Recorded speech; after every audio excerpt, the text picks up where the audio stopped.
Ezequiel, capítulo 37. Amém? Ezequiel, capítulo 37, versículo do 1 a seguir. Ezequiel, capítulo 37, versículo 1 a seguir. Quantos querem ouvir a palavra nessa noite? Amém? Convido você, abra-se o teu coração, os teus ouvidos, para ouvir a palavra, deixar ela trabalhar a sua mente e a sua alma. Diz-nos assim a palavra de Deus: veio a mim, ou sobre mim, a mão do Senhor, e o Senhor me levou em espírito, e me pôs no meio de um vale que estava cheio de ossos, e me fez andar ao redor deles, e eis que eram muito numerosos sobre a face do vale, e estavam sequíssimos. E me disse: filho do homem, poderão viver estes ossos? E eu disse: Senhor Jeová, tu o sabes. Então me disse: profetiza sobre estes ossos, e diz-lhes: ossos secos, ouvi a palavra do Senhor. Assim diz o Senhor Jeová a estes ossos: eis que farei entrar em vós o espírito, e vivereis, e porei nervos sobre vós, e farei crescer carne sobre vós, e sobre vós estenderei pele, e porei em vós o espírito, e vivereis, e sabereis que eu sou o Senhor.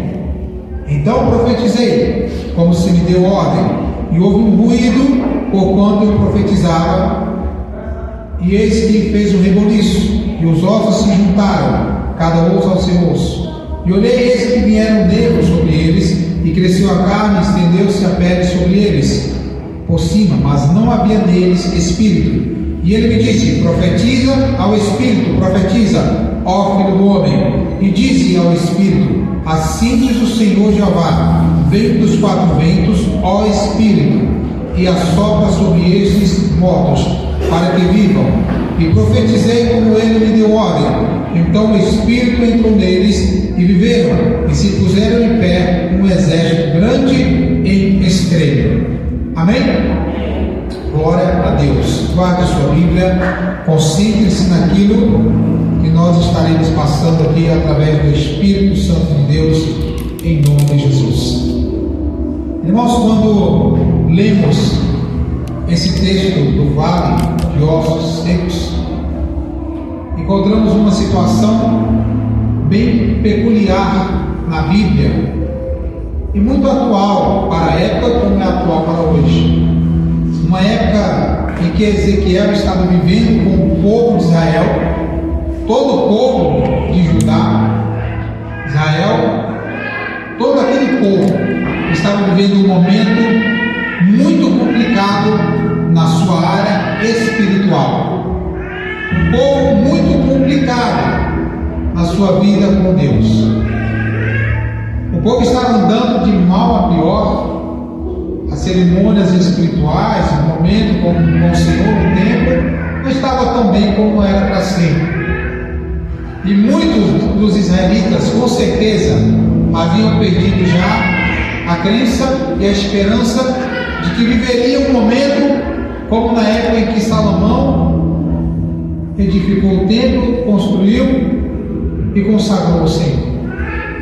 Podemos ver que aquele povo estava vivendo uma decadência espiritual muito forte, porque no versículo seguinte a esse, em que foi lido, o Senhor vai dizer logo no versículo 11 que os ossos são toda a casa de Israel, e era a casa de Israel naquele momento, naquele tempo, que estava sendo representada por todos aqueles ossos que se encontravam na visão daquele vale que Deus colocou em Ezequiel.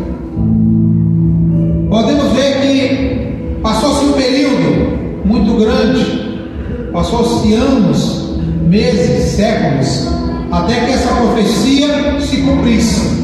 Mas um dia ela se cumpriu. E nós vamos chegar até o ponto em que essa profecia se cumpriu através dos tempos e através da mão zelosa do Deus Todo-Poderoso. Hoje em dia, para ir te dando uma ideia de onde iremos chegar, hoje em dia nós temos um vale de ossos no mundo espiritual. Responda para você mesma, para você mesmo. Hoje em dia temos um vale de ossos no mundo espiritual no que diz respeito a ministérios. Existem ministérios mortos hoje. Existem chamados mortos hoje. Existem talentos mortos hoje no mundo. Me refiro no mundo inteiro. Não me refiro somente na igreja local ou no ministério que estamos congregando. Eu me refiro na igreja de Jesus no mundo inteiro. O Israel espiritual hoje, ele está como? Como está o Israel espiritual hoje? Ele está um Israel que está vivo, ou é um Israel que está como a igreja de Laodiceia, que tem um nome que vive e está morto?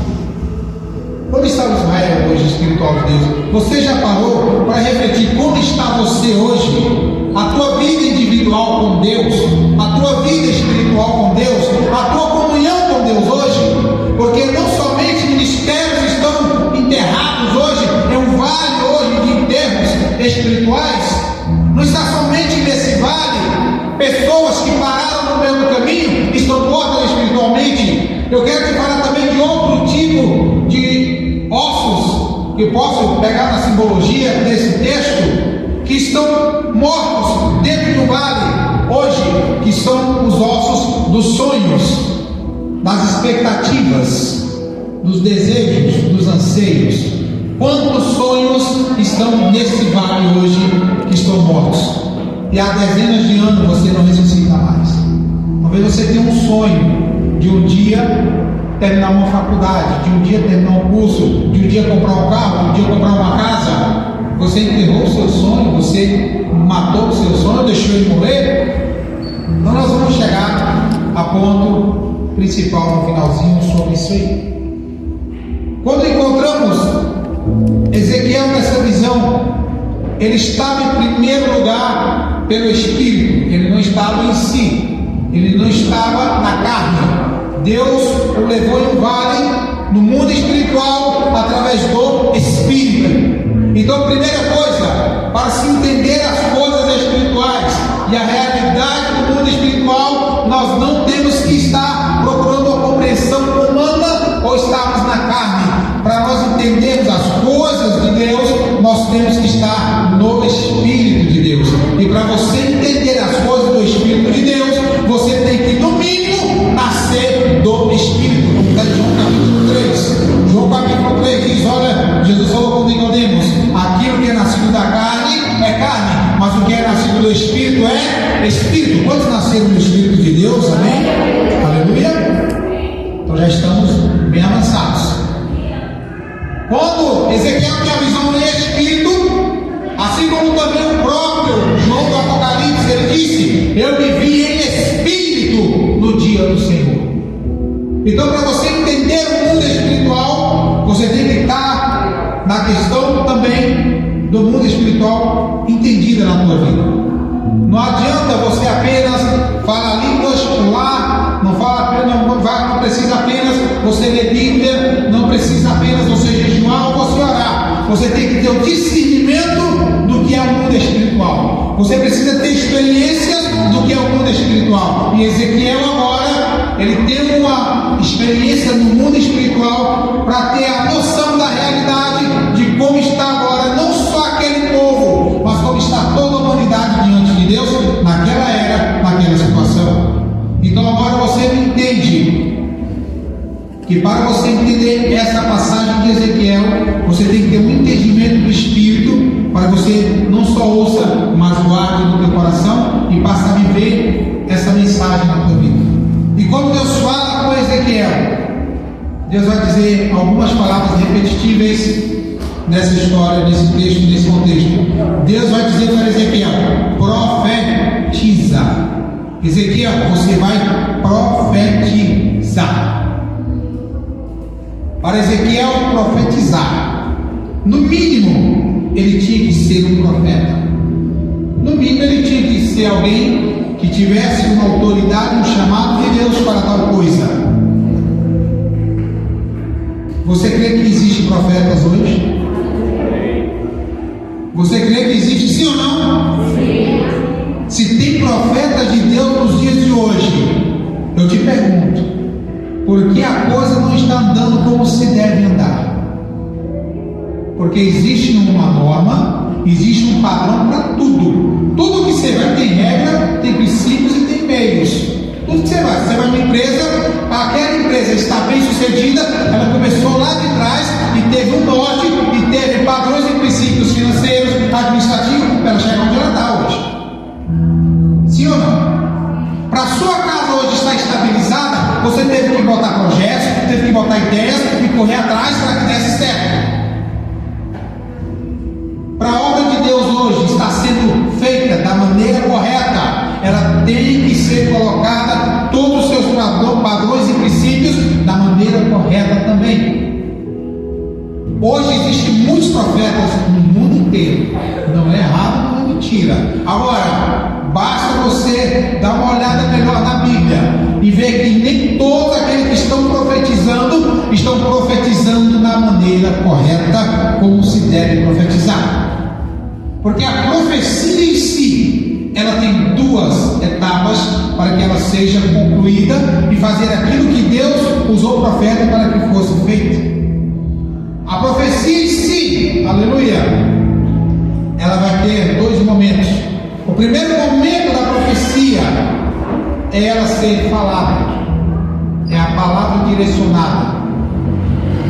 E temos que fazer do jeito certo, para que quando essa palavra é lançada, como diz em Isaías 55, Deus diz que a minha palavra, ela não voltará para mim vazia, mas antes para aquilo para que a enviei, aquilo que me agrada, aquilo que me apraz, ou seja, aquilo que é minha vontade. E eu te pergunto, qual é a vontade de Deus nos dias de hoje? Vamos fazer uma recapitulação hoje. Os profetas estão aí, as profecias estão sendo lançadas. Você vê muita profecia, não vou longe não, mas é bem nítido, bem claro. Deus vai te dar um carro novo, uma pessoa recebe um carro novo. Acontece ou não acontece? Acontece. Deus está demonstrando uma cura. Fulano aqui tem tal doença e vai ser curada. A pessoa é curada na hora. Acontece, porque Deus, Ele não volta atrás com a sua palavra. Há muitos profetas, há muitas profecias que estão sendo tragas de todos os meios e de todas as maneiras. Existem profecias, você com o profeta, existe profecia, o profeta no celular, existe profecia, o profeta no YouTube, existe profecia de todo tipo. Agora eu te pergunto, por que existe tanta profecia e pouco resultado naquilo que ela está sendo enviada? É porque simplesmente estão indo até certo ponto e não estão indo aquele ponto adiante. Primeira coisa, quando se faz da maneira correta, as coisas vão desenvolvendo bem.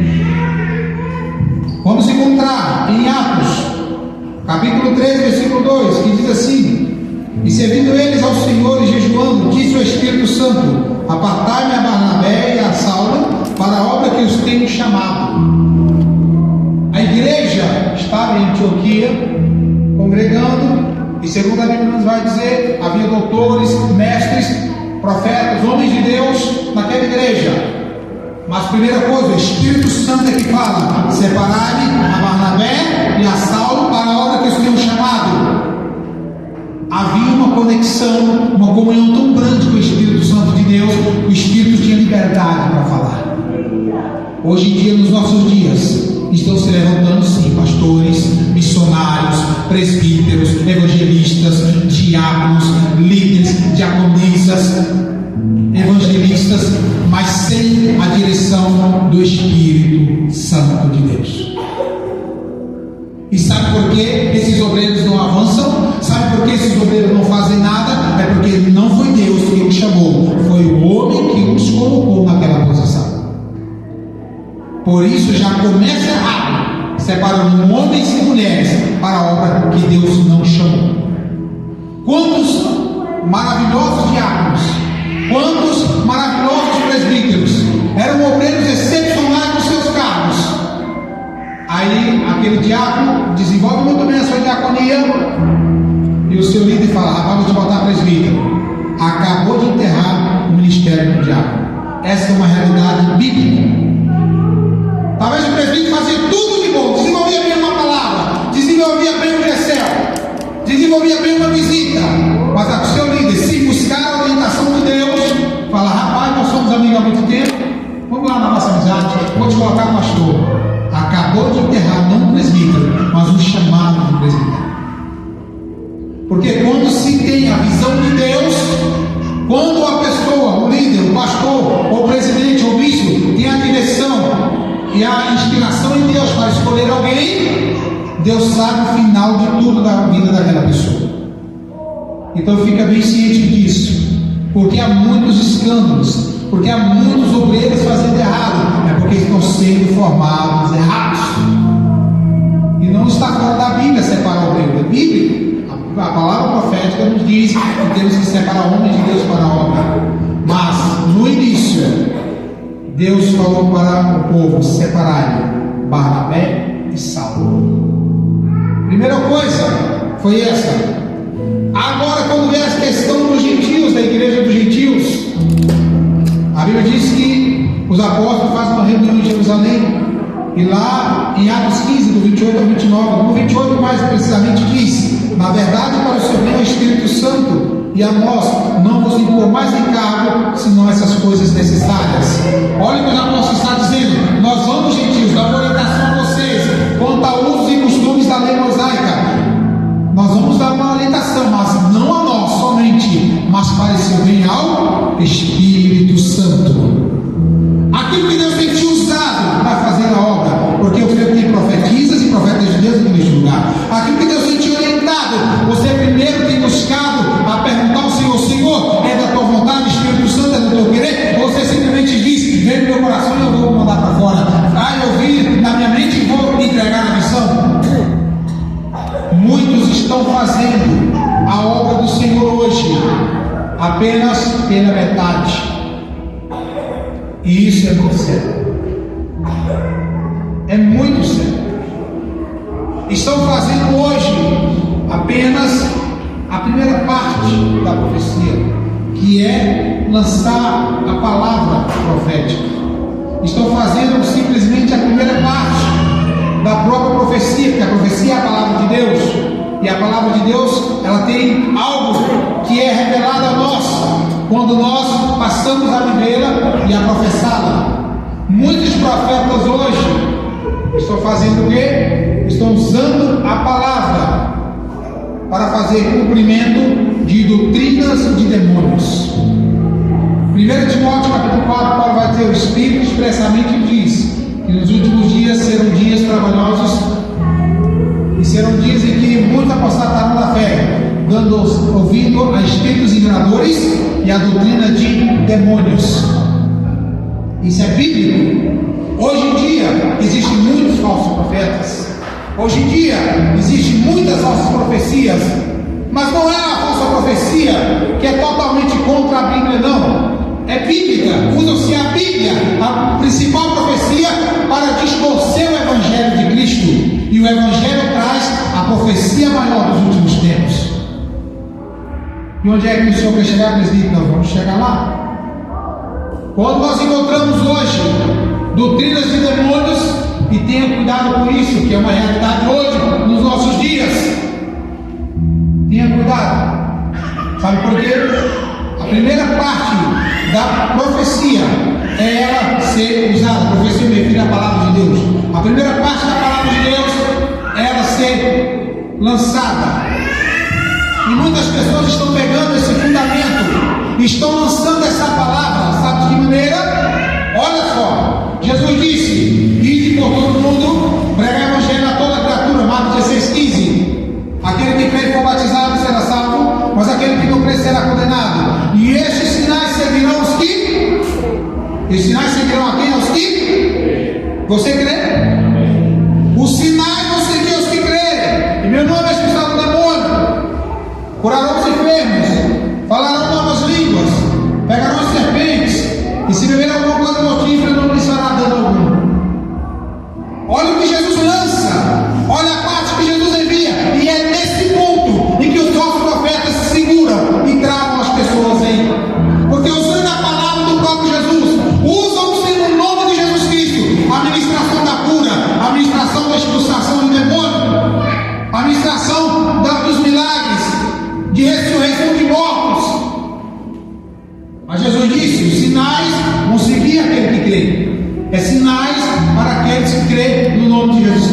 Mas Jesus não está dizendo que é essa a profecia que vai salvar. Ele está dizendo que é a palavra que vai ser ministrada através daquele que crê. E nem todo que crê é todo salvo. Só se salva aquele que entende a profecia. Só se salva aquele que entende para que a palavra profética foi direcionada. E não adianta você ir até o ponto: Jesus me curou, eu estou curado do câncer, eu estou curado do problema de visão. Glória a Deus. Até porque os milagres, eles existem e eles são feitos para que Deus seja glorificado. Os milagres existem para isso. A Bíblia vai nos dizer, aleluia, que Salmo 77,14: Tu és o Deus que faz milagres, Tu tens mostrado o Teu poder entre as nações. Deus faz milagres. Usa-se o nome de Deus, usa-se o nome de Jesus para fazer milagres. E com isso estão também fazendo o quê? Estão fazendo movimentos de status e de posição no meio da humanidade. Deus me usa agora no dom de milagres, eu vou me engrandecer. Quem vai curar sou eu, quem vai curar é meu dom, quem vai curar é meu chamado. Realmente, pode curar, pode fazer acontecer, pode fazer as maravilhas que for. A Bíblia diz que o dom e a vocação de Deus é irrevogável. Deus não tira dom de vocação. Se Deus deu o dom de maravilhas, usa o dom de maravilhas. Se Deus deu a vocação de você ser um missionário, seja um missionário, seja um missionário. Deus te deu a vocação de pastor, glória a Deus, seja um pastor, seja um presbítero, seja uma diaconisa. Agora, sabe o que estão fazendo hoje? Jesus falou lá em Mateus 7: naquele dia vão dizer: Senhor, em Teu nome nós profetizamos, em Teu nome nós curamos, em Teu nome nós fizemos maravilhas, em Teu nome fizemos muitos sinais. Aí Ele vai dizer o quê? Apartai-vos de mim, que eu não vos conheço. Sabe por quê? Eles acreditavam nos milagres, eles acreditavam no nome de Jesus Cristo, mas eles não creram para a salvação. Ficaram emperrados apenas nos sinais. Esse é o ponto perigoso para muitos cristãos hoje em dia. É ficar buscando somente: Deus vai me prosperar. Prospera, é óbvio que Ele prospera. Ele querendo, Ele prospera sim. Se o seu propósito é um voto, se eu vou dar um celular e ganhar um computador, vai acontecer, porque a tua fé está baseada naquilo que Deus promete, de fazer um propósito, um voto com Ele, como vimos sobre Jabes. Deus, Ele é fiel em cumprir sua palavra. Lá em Jeremias Ele disse: eu sou fiel sim, eu velo por minha palavra. Jeremias 12: eu velo por minha palavra para cumpri-la. Ele vela. Se Ele lançou a palavra, Ele vai cumprir a palavra. Senhor, diz a tua palavra lá, Malaquias 3,10: trazei todo dia na casa do tesouro, para que haja mantimento na minha casa, e assim eu repreenderei o devorador, farei prova de mim, para que eu feche as portas do inferno e abra as portas do céu de tal maneira. Ele crê. A pessoa crê nessa palavra e vai dar o dízimo, vai entregar a oferta, e Deus, pela sua misericórdia, vai derramar bênçãos financeiras na vida da pessoa. Agora, não basta somente crer em Deus, não basta somente buscar a Deus, para que os sinais da sua palavra, para que os sinais proféticos aconteçam na tua vida. Não somente isso, eu te convido agora a entender a segunda etapa, a segunda parte da profecia. Porque primeiro, quando Ezequiel profetiza e ele diz: ossos secos, ouvi a palavra do Senhor. E quando ele profetiza sobre aqueles ossos, o que acontece? Acontece um ruído, acontece um movimento. E a Bíblia nos diz que cada osso vai se juntando a seu osso. Até o momento, ele apenas disse: ouvi a palavra. Até o momento ele disse: ossos secos, eu estou profetizando a palavra. Até esse momento Ezequiel está dizendo: apenas ossos vão me ouvir essa palavra que eu vou estar mandando. E ali aquele momento de reboliço, de ruído, de movimento, de um alvoroço no meio daqueles ossos. Hoje em dia, quantos ossos espirituais nos templos, nos encontros, nos retiros, quantos ossos espirituais estão sendo movidos pelo poder da palavra, que a palavra move, a palavra reúne. Vai ter o fulano que vai pregar em tal lugar, e reúne milhões, milhares de pessoas naquele lugar. A palavra reúne, a palavra não é movimento, a palavra faz até chorar, a palavra faz se emocionar, porque a palavra em si ela vai trazer algum efeito. Mas eu quero dizer uma coisa: se você entender a segunda parte da palavra profética, você vai sair daqui hoje mais crente em Jesus, na salvação, do que nos milagres, do que nos sinais. Porque os sinais já te acompanham, mas os sinais têm que acompanhar aquele que é salvo. Os sinais não têm que salvar aquele que ele está curando. Os sinais ele já acompanham quem é salvo, é aquele que crê, já está salvo. Quando você vê agora essa segunda etapa, que diz assim: como Deus fala para Ezequiel, o Senhor disse, versículo 9, disse-lhe: profetiza ao Espírito, profetiza ao Filho do Homem. O que é o Espírito da profecia? O que é o Espírito da palavra profética? É a mensagem que esta palavra está levando. É justamente o foco de que esta profecia está sendo levada. Primeiro, Deus está curando os 10 leprosos. Lá em Lucas vai nos dizer essa história. Quando os 10 leprosos são curados, quantos voltaram para a glória? Deus levou o seu dedo. Quantos levam o seu dedo aí? Quantos? Ó. Aí Jesus falou: não foram 9 que foram curados? Mas só tem um. Para fazer o quê? O que é que ele fez? Ele fez o quê? Ele deu glória a. Só que essa glória que ele deu não foi uma glória qualquer, foi uma glória de gratidão. Aquela mesma glória que Naamã deu quando foi curado da lepra. Porque Naamã, quando foi curado da lepra, ele falou ao profeta: olha, permita-me que eu leve um pouco da terra de Israel, para que eu faça um altar ao Senhor lá na minha casa, lá na minha terra. Porque Naamã agora passou a servir a Deus. E ele disse que o Senhor perdoou o teu servo, que quando eu entrar com o meu rei, ele chamou o rei de meu Senhor, quando eu entrar com o meu Senhor na casa do Deus dele, eu sou obrigado a ajoelhar e respeitar aquela idolatria, aquela entidade, e que o meu rei também se prostra. E ele falou: vai em paz, porque Deus é contigo. Naamã, ele foi obrigado a não adorar outro Deus, mas pelo respeito ao rei que ele tinha, ele ajoelhava junto com o seu rei diante de uma entidade, mas ele não adorava aquela entidade, porque ele agora era salvo e convertido em Deus.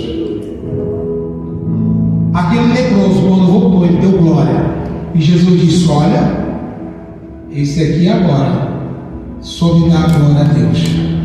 Quantos hoje são curados? Quantos recebem as bênçãos materiais? Recebe a bênção, pega a bênção para o abençoador, vem aqui, vira as costas para o abençoador e vai embora. Sabe por quê? Não entendeu a mensagem falada, não entendeu a mensagem profética. Eu te convido nessa noite, se em algum momento você recebeu alguma bênção na sua vida, algum milagre, entenda, não creia em Jesus por esse milagre somente. Esses sinais acompanham você que já crê. Não passa a crer a partir disso, porque a sua fé ela tem que vir para o próximo nível. E o próximo nível é esse que eu vou falar para você agora. Romanos 10:17 diz: sorte que a fé vem pelo ouvir, e ouvir a palavra de Deus. A fé que salva, não a fé que cura. A fé que cura ela é limitada. A fé que cura ela é perigosa. A fé que cura é a fé de barganha. Cuidado! Venha para a fé que salva. Jesus disse: aquele que crê e for batizado será salvo, mas é aquele que crê para a salvação. Aleluia! E agora, quando o profeta diz, versículo 9, e que Deus fala: profetiza ao Espírito, versículo 10, então profetizei como ele me deu ordem. Venha Espírito. Eu quero te dizer uma coisa: entenda que o Espírito da profecia é a mensagem que Deus traz através dessa profecia. E qual é o Espírito da profecia? Você vai entender daqui a pouco que Espírito é esse. Primeira coisa, só pode profetizar na Bíblia Deus, os anjos e os homens. Ah, mas a jumenta abriu a boca e falou com Balaão. Sim, Deus abriu a boca da jumenta, mas ela não profetizou. Vamos entender isso. Ah, mas Deus pode usar um papagaio. O papagaio pode repetir o que você fala. Glória a Deus, aleluia. Você pode até ler um versículo para ele repetir um versículo. Mas Deus quer usar profetas que é a imagem e semelhança dele, que é você. Aleluia. Entenda isso, Deus. Ele quer usar seus profetas nessa terra. Aleluia. O que se pregar, então, nessa palavra profética? Você tem que entender que Jesus falou o seguinte, Lucas 24, 46, e disse-lhes, assim está escrito, e assim que convinha que o Cristo padecesse, e ao terceiro dia ressuscitasse dos mortos. Não é isso que a Bíblia diz? Era necessário que o Cristo morresse, padecesse, e ao terceiro dia ressuscitasse dos mortos. E que seu nome pregasse para todas as nações. Estão pregando Jesus para todas as nações? Estão. Estão levando Jesus para todas as igrejas? Estão. Estão levando Jesus para os templos? Estão. Estão levando Jesus até no centro espírita? Estão. Estão levando Jesus em chácaras e fazendas? Estão. Mas não estão conseguindo trazer o pecador para Jesus. Não estão conseguindo trazer o ser humano para Jesus. Então está havendo alguma coisa errada, porque Jesus está indo ao encontro do homem, mas o homem não está indo ao encontro de Jesus Cristo. E agora você vai entender, porque Deus vai entender a sua situação e a minha e a nossa. Vai Atos 17, 30 diz, mas Deus não tendo em conta os tempos da ignorância, anuncia agora a todos os homens em todo lugar. Olha que maravilha. Deus não leva em conta o tempo que eu e você era ignorante, mas a partir de hoje, se você foi ignorante até hoje, você não vai ser mais. Se você foi sem entendimento até hoje, você não vai ser mais. Porque você vai a partir de hoje entender que a palavra de Deus ela tem que ser levada. A palavra da cura, do milagre, da libertação, sim, tem que ser levada. A palavra do impossível que aconteça tem que ser levada. Mas não adianta curar, profetizar, salvar as vidas lá do cárcere. Diz, olha, tirei o fulano do cárcere, ele saiu da prisão, agora está aqui livre. Não adianta isso. Não adianta. Sabe, chegar lá no Nordeste ou no interior do Goiás e dizer, levanta morto, em nome de Jesus, o morto levantar e assustar, será maravilhoso, glorificado será Deus. Mas a parte que vem agora no versículo 30, a última parte que diz, mas Deus não tendo em conta os tempos da ignorância, anuncia agora a todos os homens, em todo lugar, que se arrependam. Não adianta ter curas, milagres, batismo, pode batizar 50, 100 pessoas, 200 pessoas, 1 milhão de pessoas, mas se aquelas pessoas que estão descendo a água natural, não descerem a água do Espírito e não nascerem de novo, porque o arrependimento agora, ele vai trazer o pecador diante de Jesus Cristo para pedir perdão dos seus pecados. E qual é a mensagem da profecia? O Espírito da mensagem da profecia se chama-se a mensagem de arrependimento. E quando a Bíblia diz, devemos nos arrepender dos nossos pecados, a Bíblia está dizendo, Deus quer te dar sim uma casa boa, Deus quer te dar sim um carro novo, Deus quer te dar sim roupas novas, Deus quer te dar sim uma conta boa no banco, mas além disso, independente disso, Deus quer te dar a salvação em Cristo Jesus, nosso Senhor. Aleluia. Você pode ter tudo nessa vida. Você pode ser a pessoa mais próspera nessa vida. E Paulo disse, olha irmãos, se nós esperamos em Jesus somente nessa vida, somos os mais miseráveis de todos os homens. Então eu espero que você possa a partir de hoje compreender que Jesus ele quer que nós nos arrependamos dos nossos pecados. E se arrepender dos pecados não é simplesmente falar com Deus me perdoa, não é falar da boca para fora, é falar de um coração que está agora buscando a presença do Todo-Poderoso. Aí eu te digo, você quer se arrepender hoje daquele sonho que você um dia enterrou? Você quer se arrepender daquele projeto que você não colocou mais os seus olhos nele? Você quer se arrepender de algum erro, alguma falha que talvez você tenha cometido diante do Senhor nesses dias, e talvez por algum motivo, ou talvez por orgulho, ou por não entender essa palavra, você não tenha se arrependido, ou não tenha tido oportunidade? Porque a Bíblia diz assim, no Apocalipse, eu repreendo e castigo a todos quando amo, agora se pois zeloso e arrepende-te. Nas 7 cartas de Apocalipse, em 4 cartas, a 4 igrejas, Jesus está dizendo, por isso agora arrependa-te da tua situação. A última palavra, a carta que Jesus está dizendo: eu sei as tuas obras, portanto te arrependa. É necessário, na nossa era, nós não nos colocarmos como dizendo: estou rico, não tenho falta de nada, não preciso de mais nada. Jesus vai dizer àquele anjo da igreja de Apocalipse: tu não sabe que é pobre, cego, miserável e nu. Agora eu te convido para que compres ouro provado no fogo e te vista com vestes brancas, aleluia, e passa a ter o teu nome escrito no livro da vida do Cordeiro, aleluia. Deus não quer somente uma igreja rica, uma igreja abastada nessa terra. Deus quer uma igreja que ela tenha um nome escrito nos céus e esteja esperando, aleluia, o momento de subir ao encontro do Senhor dos ares. Convido você a ficar de pé nessa hora.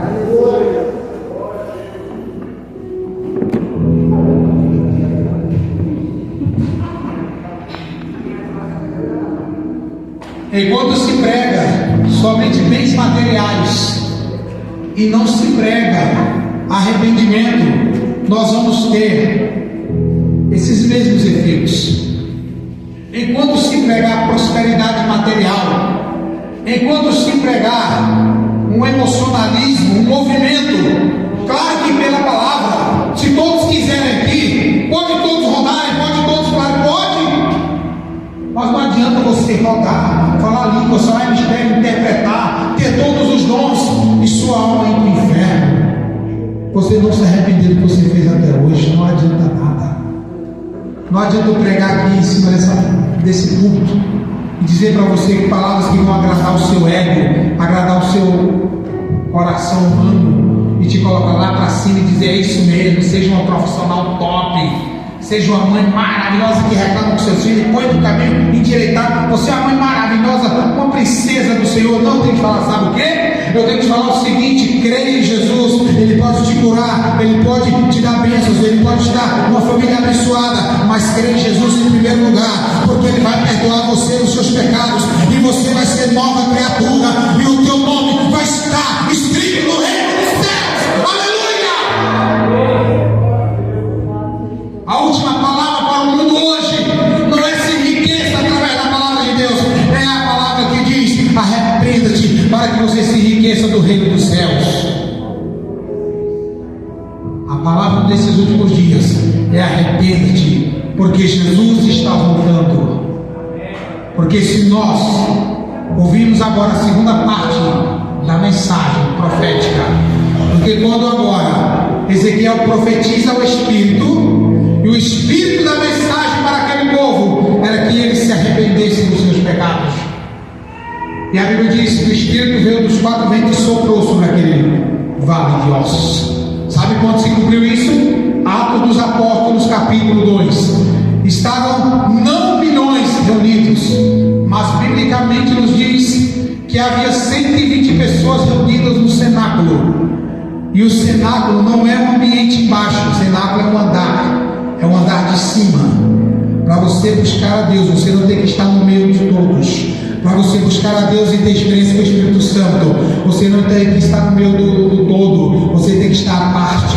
Você tem que estar fora da curva. Eu quero te convidar nesta hora para que você saia da curva que está talvez muita gente hoje. Eu quero que você saia dessa curva, saia fora da caixa e passe agora a se encontrar no cenáculo. Porque se você está no cenáculo espiritual, você já está começando a sentir o soprar do Espírito na tua vida. Se você está no cenáculo espiritual, num nível com Deus, em que você entendeu agora esta palavra, em que você entendeu essa mensagem, em que você ouviu e compreendeu, está recebendo no teu coração essa palavra, você vai estar sentindo o mover do Espírito Santo que já está aqui no meio da igreja. Aleluia! Você já está sentindo o mover do Pai, do Filho e do Espírito em nosso meio, para a glória do teu santo nome. Aleluia! No dia de Pentecostes, aquele povo está reunido e ele começa a trabalhar. 120 pessoas reunidas. Peraí, mas a Bíblia diz que Ezequiel profetizou sobre o vale. Aleluia. Irmãos, aqui nessa noite vocês estão vivos fisicamente, mas eu te convido nessa vez com o teu olho agora. Profetiza sobre o teu vale nessa noite.